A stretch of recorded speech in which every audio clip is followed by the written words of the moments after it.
રાજકોટની વાત કરવામાં આવે તો શહેરના મહત્વના સાંઠિયા પુલને ખુલ્લો મૂકવાના મામલે ફરી એક વખત ચર્ચા તેજ બની છે। પુલની કામગીરી દરમિયાન અનેક ક્ષતિઓ સામે આવતા તેનું લોકાર્પણ મુલતવી રાખવામાં આવ્યું છે। ત્યારે હવે રાજકોટ મહાનગરપાલિકાની સ્ટેન્ડિંગ કમિટીના ચેરમેન સ્પષ્ટ કર્યું છે કે પુલની તમામ કામગીરી પૂર્ણ થયા બાદ અને ફરી એક વખત તકનીકી નિરીક્ષણ કર્યા બાદ જ તેને જાહેર જનતા માટે ખુલ્લો મૂકવામાં આવશે। તો બીજી તરફ પુલ હજુ સુધી શરૂ ન થતા લાખો વાહન ચાલકોને રોજિંદી અવરજવરમાં ભારે હાલાકીનો સામનો કરવો પડી રહ્યો છે। રાજકોટના સાંઠિયા પુલની કામગીરી દરમિયાન સામે આવેલી ક્ષતિઓને ગંભીરતાથી લેવામાં આવી રહી છે।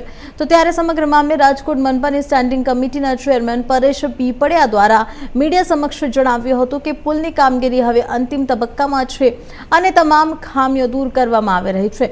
કામગીરી પૂર્ણ થયા બાદ નિષ્ણાતો દ્વારા ફરી એક વખત સંપૂર્ણ નિરીક્ષણ કરવામાં આવશે અને ત્યારબાદ જ પુલને વાહન વ્યવહાર માટે ખુલ્લો મૂકવામાં આવશે।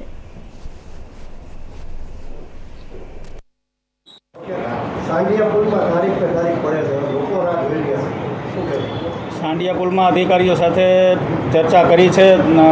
થોડોક જ દિવસનું કામ બાકી છે, એમનો ફાઇનલ રિપોર્ટ આવી જાય કામનો પાછા એકવાર અમે વિઝિટ કરવા જવાના છીએ અને વિઝિટ કર્યાના થોડાક જ દિવસમાં સાંઢિયા પુલનું ખાતમુહૂર્ત થઈ જાય, લોકાર્પણ થઈ જશે।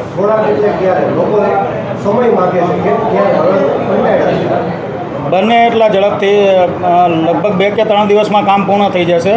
ફાઇનલ એક વિઝિટ કરી અને એના પછીના વધીને 1 કે 2 દિવસમાં લોકાર્પણ થઈ જશે। પૂરા પ્રયત્ન છે, 8 દિવસ પહેલાં થાય એવા પણ પ્રયત્નો કરી રહ્યા છીએ। સોરી, એમાં પાણીનો નિકાલ યોગ્ય રીતે નહોતો કર્યો। જે દિવાલ હતી એનું ફિનિશિંગ લેવલ નબળું હતું।